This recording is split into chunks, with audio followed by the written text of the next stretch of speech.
Selamat sore, saudara yang terkasih dalam nama Tuhan Yesus Kristus. Kita akan memulai persekutuan doa kita pada sore hari ini. Dari jurang yang dalam, aku berseru kepadamu ya Tuhan. Tuhan, dengarkanlah suaraku. Biarlah telingamu menaruh perhatian kepada suara permohonanku. Jika Engkau, ya Tuhan, mengingat-ingat kesalahan-kesalahan, Tuhan, siapakah yang dapat tahan? Tetapi padamu ada pengampunan, supaya Engkau ditakuti orang. Aku menanti-nantikan Tuhan, jiwaku menanti-nanti, dan aku mengharapkan firman-Nya. Jiwaku mengharapkan Tuhan lebih daripada pengawal mengharapkan pagi. Berharaplah kepada Tuhan, hai Israel, sebab pada Tuhan ada kasih setia, dan Ia banyak kali mengadakan pembebasan.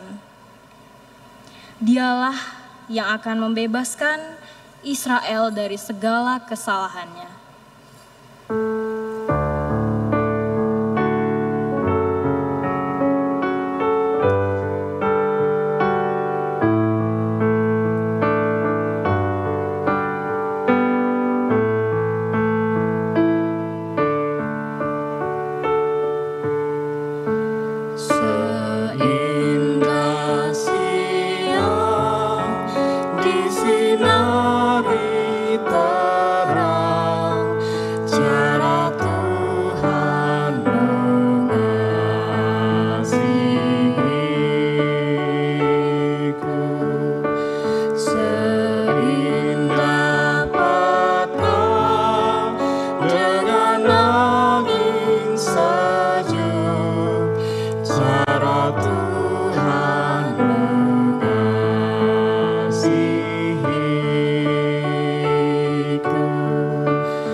Saudara-saudara yang saya kasih di dalam Tuhan Yesus Kristus, kita akan bersama-sama membaca dan merenungkan firman Tuhan. Dan untuk itu, mari kita awali dengan berdoa. Kami bersyukur kepadamu ya Tuhan, Oleh karena saat ini kami boleh mendapatkan kesempatan untuk membaca dan merenungkan akan firman-Mu. Bukalah hati dan pikiran kami, supaya kami boleh menerima sabda-Mu itu, dan kami boleh dikuatkan oleh firman-Mu. Di dalam Kristus kami berdoa. Amin. Sesuai yang saya kasih di dalam Tuhan Yesus Kristus, mari kita bersama-sama membaca kitab Wahyu pasal yang ke-10, ayat 1 sampai dengan ayat yang ke-11. Saya akan membacakan demikian. Kitab Wahyu pasal yang ke-10 ayat 1 sampai dengan ayat yang ke-11. Dan aku melihat seorang malaikat lain yang kuat turun dari sorga, berselubungkan awan dan pelangi ada di atas kepalanya, dan mukanya sama seperti matahari, dan kakinya bagaikan tiang api. Dalam tangannya ia memegang sebuah gulungan kitab kecil yang terbuka. Ia menginjakkan kaki kanannya di atas laut dan kaki kirinya di atas bumi. Dan ia berseru dengan suara nyaring sama seperti singa yang mengaum. Dan sesudah ia berseru, ketujuh guru itu memperdengarkan suaranya. Dan sesudah ketujuh guru itu selesai berbicara, aku mau menuliskannya, tetapi aku mendengar suatu suara dari sorga berkata, meteraikanlah apa yang dikatakan oleh ketujuh guru itu, dan janganlah engkau menuliskannya. Dan malaikat yang kulihat berdiri di atas laut dan di atas bumi, mengangkat tangan kanannya ke langit. Ia bersumpah demi Dia yang hidup sampai selama-lamanya, yang telah menciptakan langit dan segala isinya, dan bumi dan segala isinya, dan laut dan segala isinya. Katanya, tidak akan ada penundaan lagi. Tetapi pada waktu bunyi sangkakala dari malaikat yang ketujuh, yaitu apabila ia meniup sangkakalanya, maka akan genaplah keputusan rahasia Allah, seperti yang telah ia beritakan kepada hamba-hambanya, yaitu para nabi. Dan suara yang telah kudengar dari langit itu berkata pula kepadaku, katanya, pergilah, ambillah gulungan kitab yang terbuka di tangan malaikat yang berdiri di atas laut dan di atas bumi itu. Lalu aku pergi kepada malaikat itu dan meminta kepadanya supaya ia memberikan gulungan kitab itu kepadaku. Katanya kepadaku, ambillah dan makanlah dia. Ia akan membuat perutmu terasa pahit, tetapi di dalam mulutmu ia akan terasa manis seperti madu. Lalu aku mengambil kitab itu dari tangan malaikat itu dan memakannya. Di dalam mulutku ia terasa manis seperti madu, tetapi sesudah aku memakannya, perutku menjadi pahit rasanya. Maka ia berkata kepadaku, engkau harus bernubuat lagi kepada banyak bangsa dan kaum dan bahasa dan raja. Demikianlah pembacaan firman Tuhan. Saudara-saudara yang saya kasih di dalam Tuhan Yesus Kristus, Minggu Prapaskah juga dihayati sebagai masa keprihatinan, dan alangkah sesuainya dengan situasi kita saat ini, situasi yang sama-sama kita hadapi. Dalam situasi yang cukup mencekam ini, ada saja yang menghubung-hubungkan dengan ramalan-ramalan akhir zaman, seolah-olah saat ini sudah dekat dengan kiamat. Ramalan-ramalan semacam itu entah menimbulkan tanggapan ketakutan ataukah justru menimbulkan pengharapan. Saya tidak tahu. Barangkali setiap orang mempunyai reaksi yang berbeda-beda. Nah, sesuai yang saya kasih dalam Tuhan Yesus Kristus, jikalau hari ini renungan yang akan saya bawakan dilandasi oleh kitab Wahyu, kitab yang seringkali dianggap memberi gambaran atau bahkan ramalan tentang akhir dari alam semesta. Bukankah itu juga bisa menimbulkan ketakutan? Nah, saudara yang saya kasihi, justru saya ingin menegaskan bahwa kitab Wahyu tidak semata berbicara tentang masa depan, atau dan terlebih-lebih lagi tidak berbicara tentang kehancuran masa depan alam semesta ini. Kitab Wahyu itu justru menyatakan firman Allah di tengah-tengah kesesakan yang dialami oleh umat beriman pada masa itu. Dan firman Allah itu tidak menimbulkan ketakutan, malah justru sebaliknya meneguhkan pengharapan. Nah, sesuai yang saya kasih dalam Tuhan Yesus Kristus, bacaan yang tadi saya bacakan itu merupakan satu bagian di mana sebelumnya kita membaca tentang 6 sangkakala yang ditiup. Dan sebelum sangkakala yang ke-7 itu ditiup, Yohanes mendapatkan penglihatan. Apa yang dilihatnya? Ia melihat seorang malaikat turun dari sorga dengan penampakan yang luar biasa. Jubahnya atau bajunya seperti awan, dari kepalanya memancar pelangi, kemudian mukanya seperti matahari dan kakinya digambarkan seperti tiang api. Sesuai yang saya kasih dalam Tuhan Yesus Kristus, bahasa kitab Wahyu memang berbeda dibandingkan dengan kitab-kitab yang lain. Bahasa kitab Wahyu adalah bahasa yang syarat dengan simbol, dengan lambang-lambang yang harus dimaknai secara bertanggung jawab. Penampakan malaikat yang dilihat oleh Yohanes itu menggambarkan bahwa malaikat sebagai utusan Allah, ia menghadirkan juga kemuliaan Allah. Awan di dalam Alkitab kita, baik perjanjian lama maupun perjanjian baru, selalu mempunyai makna kehadiran kemuliaan Allah. Jemaat Tuhan yang saya kasih dalam Tuhan Yesus Kristus, lebih lanjut lagi dikatakan bahwa kaki kanan malaikat itu berada di laut, sementara kaki kirinya berada di daratan. Sungguh itu suatu gambaran yang menarik, karena bukankah bumi ini terdiri dari lautan dan daratan, sehingga jikalau dikatakan kaki malaikat itu salah satunya bertumpu atau berada di laut dan satunya lagi berada di daratan, hal itu mau menggambarkan kekuasaan Allah yang meliputi seluruh bumi ini dengan segala isinya, baik yang di laut maupun yang di darat.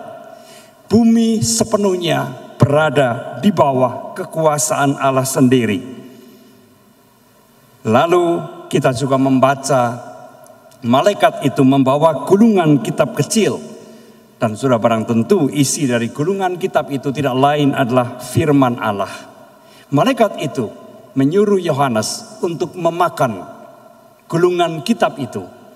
Dan Yohanes akan merasakan betapa gulungan kitab itu terasa begitu manis di mulutnya, seperti madu. Tetapi ketika sampai di perut, maka akan terasa getir sekali, pahit sekali. Itu merupakan penglihatan yang dialami oleh Yohanes. Sesuai yang saya kasih di dalam Tuhan Yesus Kristus. Jadi apa makna yang dapat kita tangkap dari penglihatan yang dialami oleh Yohanes ini untuk kehidupan kita saat ini? Ada 2 hal penting yang saya ajak kita semua untuk merenungkannya.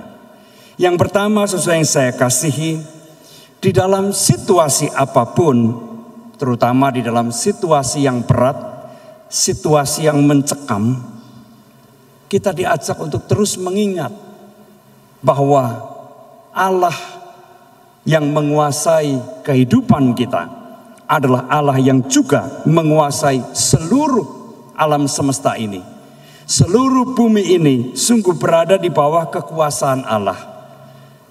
Dan oleh karena itu kita juga meyakini bahwa Allah sangat mengasihi seluruh isi bumi ini dan manusia termasuk di dalamnya.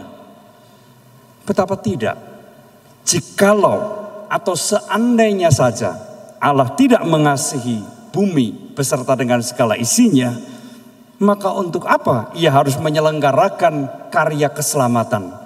Untuk apa ia harus mengorbankan dirinya supaya ia boleh diperdamaikan dengan ciptaannya?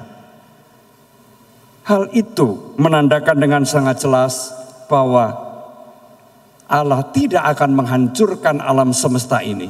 Allah tidak akan menghancurkan bumi, Allah juga tidak akan menghancurkan kehidupan manusia. Sebaliknya, yang dikehendaki oleh Allah adalah keselamatan seluruh isi bumi ini, manusia dan segala isinya. Hal ini sangat penting untuk kita hayati bersama. Sekalipun kita berada dalam suasana yang mungkin menakutkan oleh karena penyebaran wabah yang begitu luar biasa, mencekam, tetapi kita mau diingatkan bahwa ini bukan akhir dari segala-galanya. Allah tidak akan membiarkan bumi dan segala isinya ini hancur oleh karena ancaman-ancaman dari wabah atau dari apapun juga. Hal yang kedua saudara yang saya kasihi, melalui penglihatan yang didapatkan oleh Yohanes ini, umat juga dipanggil untuk menjadikan firman Allah itu sebagai dasar dari kehidupannya dan juga keberadaannya. Itulah makna ketika malaikat memerintahkan Yohanes untuk memakan gulungan kitab yang berisi firman Allah itu. Sama seperti makanan, begitu penting bagi kehidupan manusia. Gambaran penglihatan ini mau mengatakan juga bahwa firman Allah itu pun sangat penting bagi kehidupan manusia dan keberadaannya. Tentu saja penglihatan yang dilihat atau yang didapatkan oleh Yohanes tadi tidak perlu kita artikan secara harafiah. Alkitab kita bakar dan kemudian kita makan. Bukan itu maksudnya. Gambaran ini sekali lagi merupakan bahasa simbol yang harus dimaknai secara bertanggung jawab. Firman Allah itulah dasar dari kehidupan kita, dasar dari keberadaan kita. Firman Allah itu seperti pedang bermata dua. Dan itulah yang digambarkan dalam bacaan kita. Ia terasa manis di mulut, tetapi sekaligus juga terasa pahit di perut. Bukankah apa yang dinyatakan itu suatu kebenaran? Firman Allah itu sungguh manis karena ia menawarkan jalan keselamatan. Ia menawarkan hidup di dalam kesejahteraan Allah. Tetapi sekaligus juga firman itu pahit. Kenapa? Karena ia mengajak kita untuk mengubah kehidupan kita. Kehidupan yang selaras dan yang sesuai dengan kehendak Allah. Kehidupan yang lama, yang dikuasai oleh dosa, yang dikuasai oleh ketidakpedulian, harus kita tinggalkan. Dan kita memulai suatu kehidupan yang baru. Saya sadar perubahan kehidupan itu belum tentu menyenangkan. Bahkan seringkali juga mendatangkan ketidaknyamanan. Banyak orang yang beranggapan kehidupan saya sudah seperti ini, sudah enak, sudah nyaman. Apa masalahnya? Kenapa harus berubah? Sesuai yang saya kasih di dalam Tuhan Yesus Kristus. Memang kita tidak tahu bahwa apa yang menjadi penyebab munculnya wabah COVID-19 ini. Tetapi banyak juga yang mengatakan bahwa ini tidak terlepas dari kerusakan lingkungan yang sudah terjadi. Ketika lingkungan hidup kita mengalami kerusakan, maka berbagai bencana mengancam kehidupan manusia. Mungkin tidak mustahil bahwa wabah ini juga dipicu oleh kerusakan lingkungan. Siapa yang menyebabkan itu? Semuanya adalah ulah manusia yang menghancurkan dan merusak tempat di mana mereka hidup. Dan pada titik inilah, saudara yang saya kasihi, kita dipanggil untuk mengubah kehidupan kita. Kehidupan yang selama ini barangkali tidak peduli pada lingkungan kita, pada tempat di mana kita hidup. Sekarang kita sadar bahwa ketika itu rusak, kehidupan manusia pun terancam. Perubahan hidup mungkin tidak menyenangkan. Perubahan hidup mungkin terasa pahit. Tetapi itulah yang dikehendaki oleh Allah. Jikalau kita ingin hidup di dalam kesejahteraan yang dari Allah, maka setiap kita dipanggil, ubahlah kehidupan kita, selaraskan dengan kehendak Allah, dengan firman Allah. Maka sungguh firman itu akan memperbarui kehidupan kita. Bukan hanya kehidupan manusia, tetapi juga seluruh alam semesta. Amin. Sekarang marilah kita bersama-sama menyatukan hati kita di dalam doa. Mari kita berdoa. Ya Tuhan, kami mengakui bahwa kehidupan kami acap kali tidak mendatangkan damai sejahtera di bumi ini.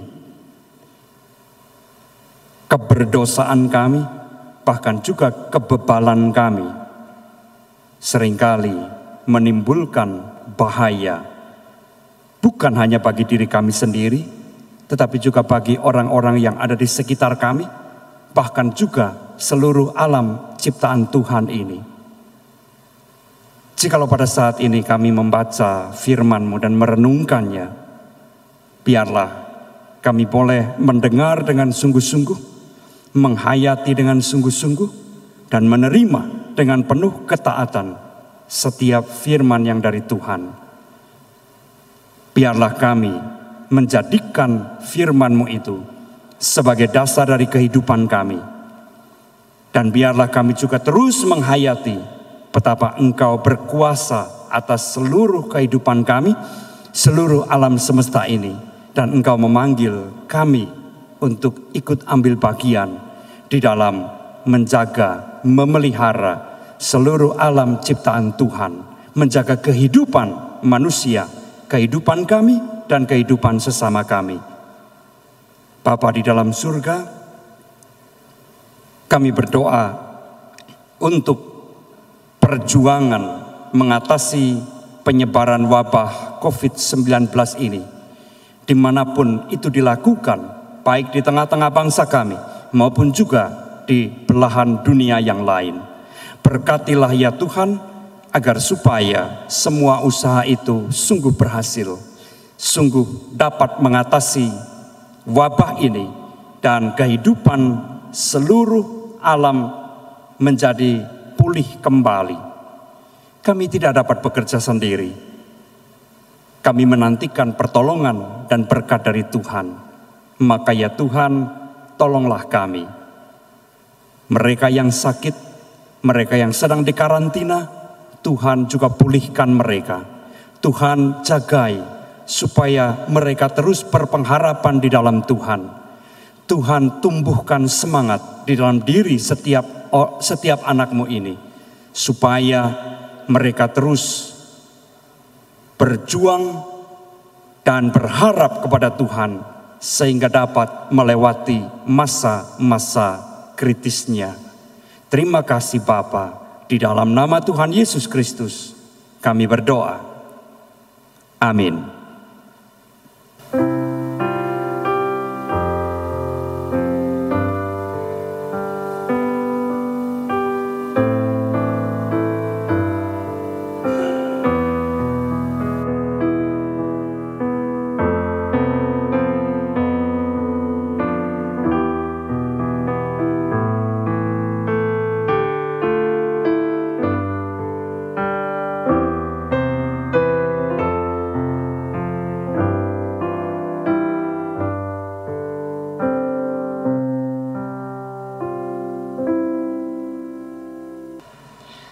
Persekutuan doa sore ini telah selesai.